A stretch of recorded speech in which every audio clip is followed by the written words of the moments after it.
André Marcília, boa noite. Fabiano Zettel, ele que é empresário, pastor da Igreja da Lagoinha também, braço direito do banqueiro, caminha por uma delação, mudou de advogado, agora está com Celso Velarde, que tem uma experiência ampla aí com colaborações premiadas desde da época da Operação Lava Jato. E a ideia ali é fazer uma delação cruzada, né, em que ambos participem e ajudem na investigação. E aí os dois se beneficiariam, mas cada um faz a sua delação e a sua negociação própria. É isso, Marcília? Boa noite. É preciso ter estômago, senhoras e senhores, para observar a fauna que habita os subterrâneos do poder e as engrenagens da justiça quando o cerco se fecha. O que assistimos agora, com essa movimentação estratégica do cunhado de Vorcaro, é o clássico balé dos ratos que, ao sentirem a água batendo no focinho, não hesitam em trocar o figurino da resistência pelo da delação premiada. A notícia de que houve uma troca de defesa para pavimentar o caminho de um acordo com o Ministério Público não é apenas um fato jurídico, é um atestado de falência moral e um reconhecimento explícito de que o castelo de cartas está ruindo. Para quem acompanha a política brasileira com o rigor de quem não aceita ser feito de palhaço, o roteiro é manjado, mas nem por isso menos asqueroso. O sujeito percebeu que a retórica da perseguição política ou da inocência imaculada não resiste a 10 minutos de um depoimento bem fundamentado. Então, o que ele faz? Despacha os advogados combativos, aqueles que ganham fortunas para gritar nulidades nos tribunais superiores, e chama os especialistas em entrega. Pois é engraçado, né? Sempre que tem uma delação no ar, mudam-se os advogados. Aliás, eu vi até esses dias uma entrevista do Podval dizendo, perguntaram, você saiu do caso Vorcaro porque você não acreditava em delação? Ele falou, não, é porque eu tenho clientes que provavelmente vão ser delatados. Entregou até os clientes na entrevista.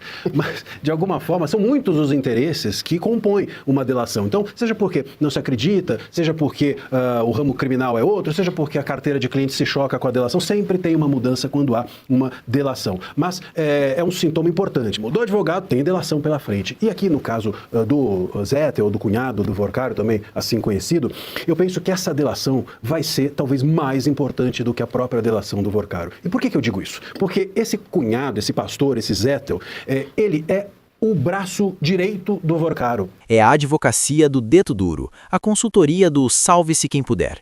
Augusto Nunes diria, com a precisão que lhe é peculiar, que estamos diante de mais um exemplar da espécie delatóris oportunista, que descobre o amor pela verdade exatamente no momento em que a cela da Polícia Federal começa a parecer pequena demais para seu padrão de vida nababesco.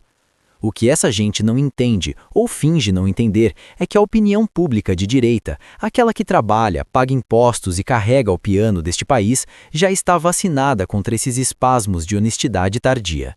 Não há nada de nobre em negociar uma delação quando o objetivo é meramente trocar a tranca de ferro por uma tornozeleira eletrônica de grife. Vorcaro e seu entorno representam essa elite que se acostumou a operar nas sombras, achando que o Brasil seria eternamente o paraíso da impunidade, onde conexões familiares e amizades influentes serviam como blindagem contra o Código Penal. Pois bem, a realidade bateu à porta e não pediu licença. Essa troca de defesa é o sinal mais claro de que o batom na cueca foi encontrado. Ninguém muda de estratégia para confessar crimes se não houver um abismo intransponível à frente. É o desespero de quem sabe que o próximo capítulo da novela será escrito em Curitiba ou em alguma unidade prisional que não oferece o conforto dos salões onde esses personagens costumavam desfilar.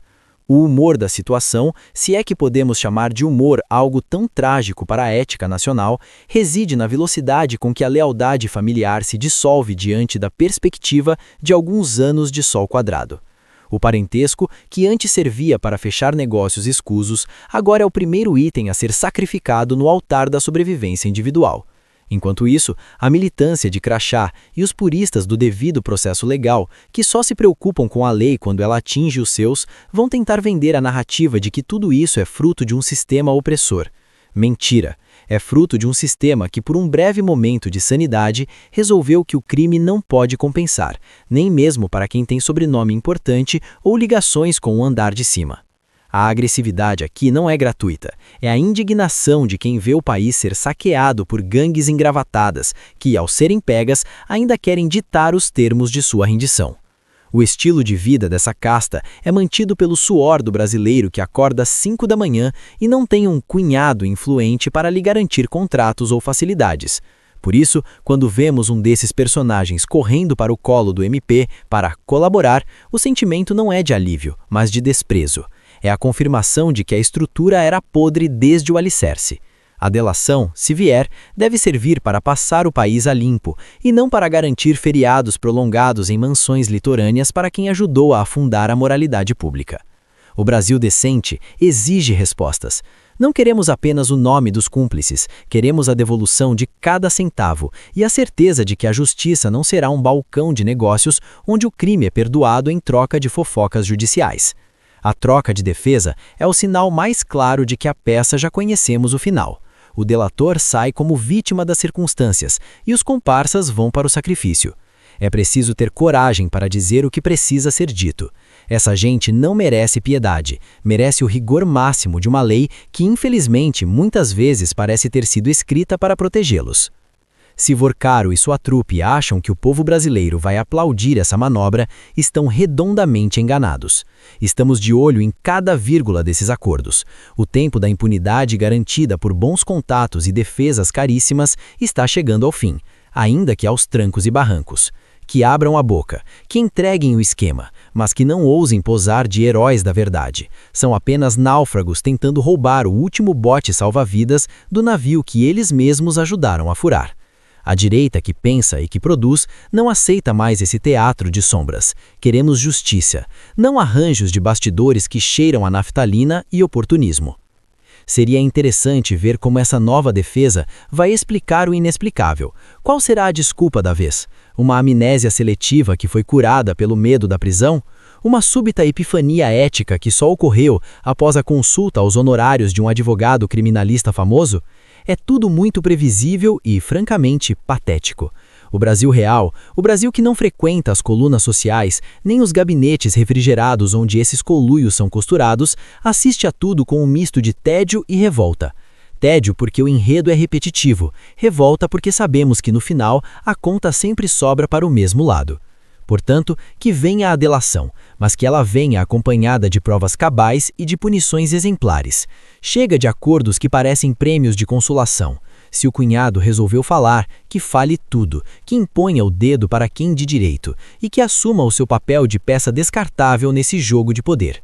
A história não perdoa os covardes, e a justiça brasileira, se quiser recuperar algum pingo de credibilidade, não pode se deixar seduzir por quem troca de discurso conforme a conveniência do calendário jurídico.